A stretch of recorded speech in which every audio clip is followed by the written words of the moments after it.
Well, hello there everybody, and welcome back to another episode of An Ecologist Plays, where we are learning more about nature by playing games. We are, as you can see here, back in Ark, of course. Now, last time when we ended, I did say we were going to go all the way to the cold regions to the north over there. However, we are taking a slight detour to go look for a mythical creature that has arrived on the island, and I will see you in a moment.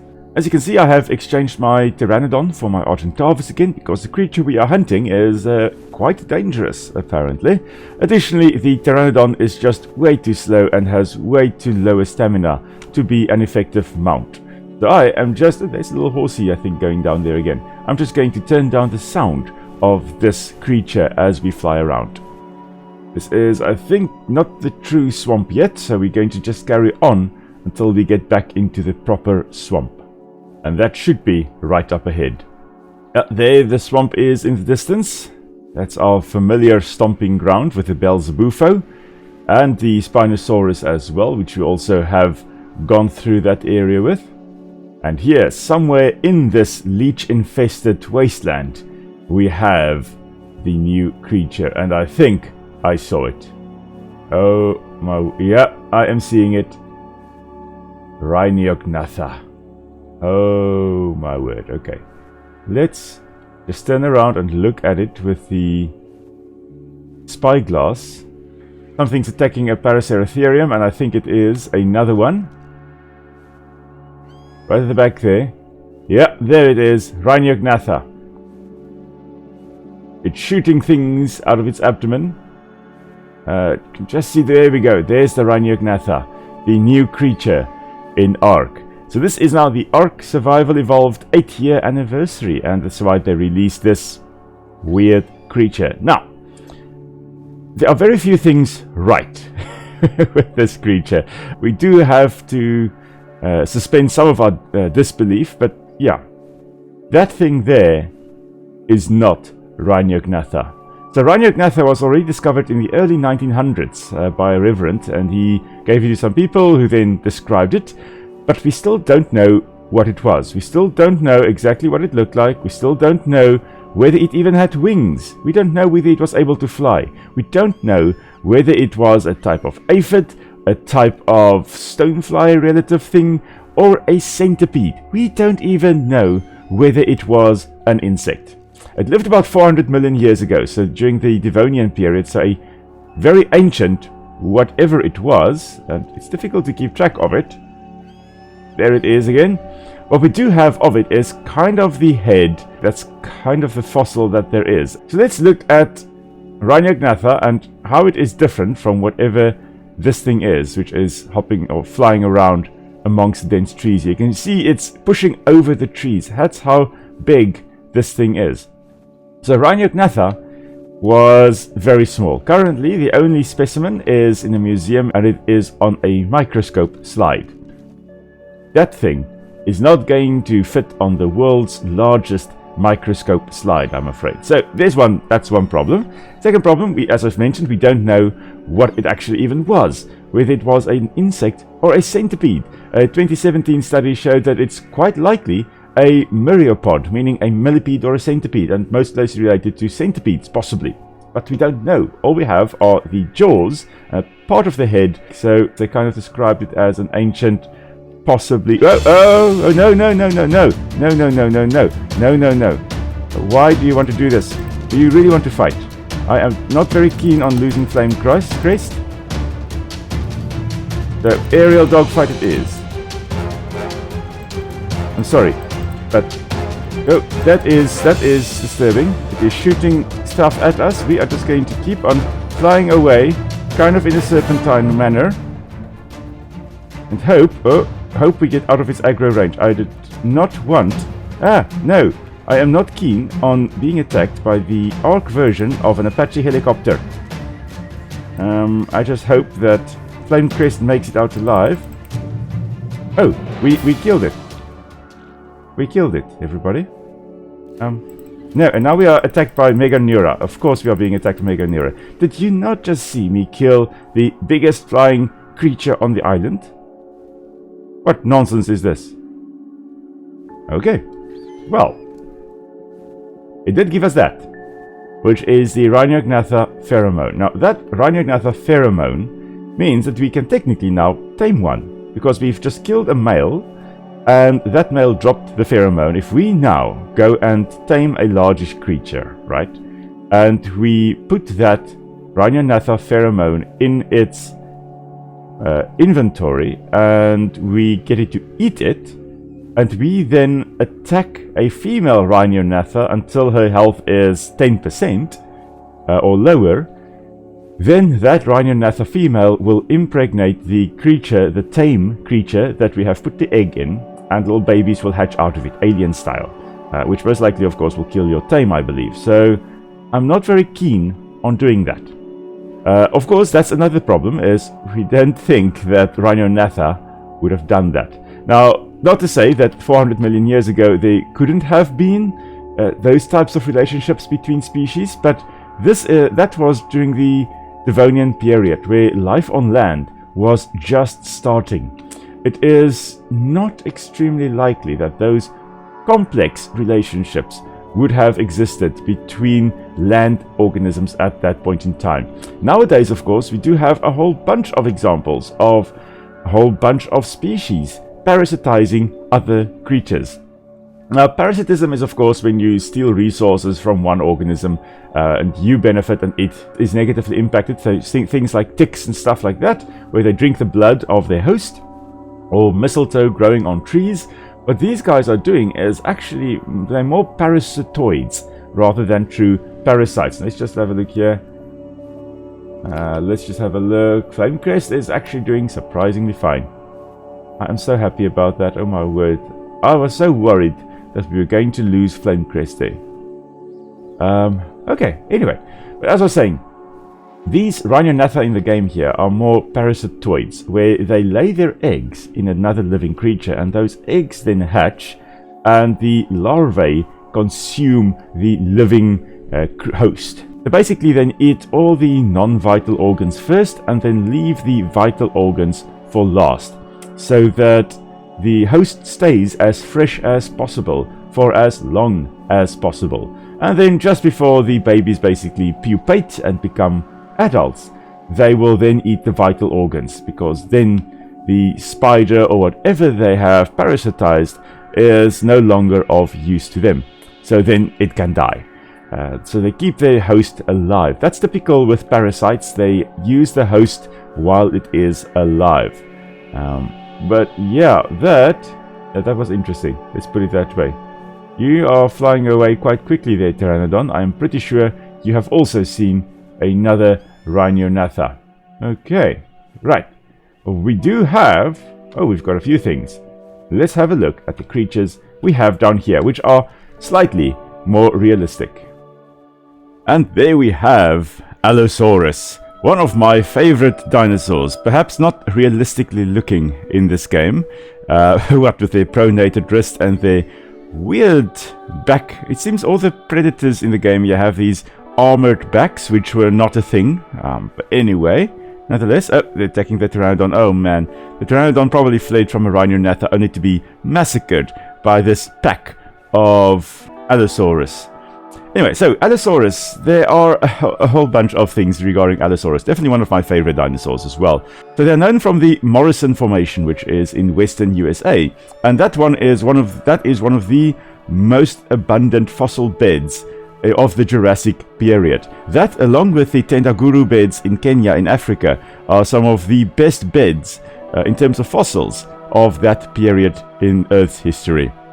And in the Morrison Formation, a lot of Allosaurus specimens have been found. And that's because the Morrison Formation mostly fossilized a whole bunch of riparian areas. So basically it fossilized floodplains. And where you have got floodplains, what very often happened and what resulted in fossilization happening quite nicely was that the rivers would obviously overflow their banks and would bury any creatures that were unfortunate enough to still be trapped in the floodwaters or be trapped on the floodplains. And then those carcasses would be covered by sediments, making it less likely that scavengers would scatter the bones or that something along the lines of deterioration would happen. It basically just cover the bones and keep it in situ so that it doesn't break down. Additionally, then there's a good chance of fossilization happening, and that's why along floodplains you very often have got a whole bunch of fossils found. Anyway, the Morrison Formation fossilized a whole bunch of these floodplain organisms, plants and animals, and among it a whole bunch of Allosaurus fossils, and it is the most abundant top predator of the Morrison Formation. And so the fact that a lot of them have been found in there have led to a lot of people speculating, including paleontologists, that they were pack hunters, like we have here in Ark, where you've got 3 of these always traveling together, hunting together, feeding together, doing things together. But the fact that we found a whole bunch of them together could just be, as I've mentioned previously with the raptors, it could just have been happenstance. It could just have been accidental, where they may have just been feeding on the same carcasses and be trapped at the same time. They may not have been hunting together. They may not have been doing anything together. They may just have died together. Or they may have all been killed by the same flash flood happening and just happened to be washed into the same area. So there were at least 3 species of Allosaurus. If you've ever watched, like me, Walking with Dinosaurs, and you watched the Ballad of Big L, yeah, Big L was of course an Allosaurus. Allosaurus means different lizard, because at the time it was discovered, the vertebrae looked different from other carnivorous dinosaurs' vertebrae. So it was just called the other lizard. It's like, okay, we have a lizard over here, guys. What should we call this one? The other lizard? Yeah, that's a good name. Yeah, we shall go for that. Anyway, so along with Allosaurus, in the Morrison Formation, we have got a whole bunch of other very famous dinosaurs, like Diplodocus, which is right over there, the long neck bridge dinosaur. And yeah, they were quite prevalent in that area as well as Brachiosaurus and Stegosaurus as well. At least 2 species of Stegosaurus also present in that area at that time. So it's quite probable that Allosaurus hunted the Diplodocus and Stegosaurus and all of those dinosaurs that occurred at the same time in that same area, so co-occurring with it in that region, in that floodplain area. We also have, as far as I recall, Ceratosaurus was also found in the Morrison Formation. I was just looking a little bit more at Allosaurus. Now, Allosaurus, with it most likely hunting things like long-necked dinosaurs, like the sauropods, and I always thought that's Ornitholestes, but that is just a raptor running around there. Ornitholestes is another creature that was found at the same time in the Morrison Formation. And Ornitholestes was also a dinosaur that was present in the Walking with Dinosaurs documentary from BBC. Now, Allosaurus, as I've mentioned, with them speculating or hypothesizing that they fed on things like sauropods, there have been the suggestion that maybe their jaws and their neck weren't strong enough to actually bite into prey, especially larger prey, and kill it. And they therefore use the so-called hatchet theory, where they lifted up their top jaw, lowered their lower jaw, and then kind of just slammed into, like a hatchet slamming into wood, slammed into their prey. But that is complete and utter garbage. Most likely what they would have done is the neck is actually extremely strong. They most likely would have bitten into prey and ripped pieces of flesh off the prey, out of the prey, eventually leading to it dying due to blood loss and shock. Quite an effective strategy to kill a prey that is, or a prey animal that is much larger than you. You don't have to suffocate it, you don't have to strangle it, nothing like that. You just constantly bite into it until it bleeds to death. So let's have a look and carry on. We were planning to go to the icy environment. It seems we are going to have to leave that for next time, since Rhyniognatha dropped recently, so we just had to make this little detour. We are going to just make our way along the river course over here. Just look here. Yeah, following the river course should lead us to the icy regions. On the way there, however, we are going to go past an amazing mammal, and it's probably going to be eaten by the raptors in a moment. But before it does, let's just have a quick look. There we go. There is the female. Do we see another one, or is it? I think there are just 2 females present there. Yeah, 2 females. There's a Phiomia also running around, and the Megaloceros, the females. The megalo meaning massive, ceros is horn, so the massive horn. The females there, of course, didn't have any horns. This was a classic case of sexual dimorphism and sexual selection, where, there we go, massacred, unfortunately, by the raptors. Very, very fast, though. It could potentially still escape. No, that's the wrong turn. Probably just going to get stuck, and yeah, there we go. Hunting in progress. The Megaloceros female is looking a little bit worse for wear.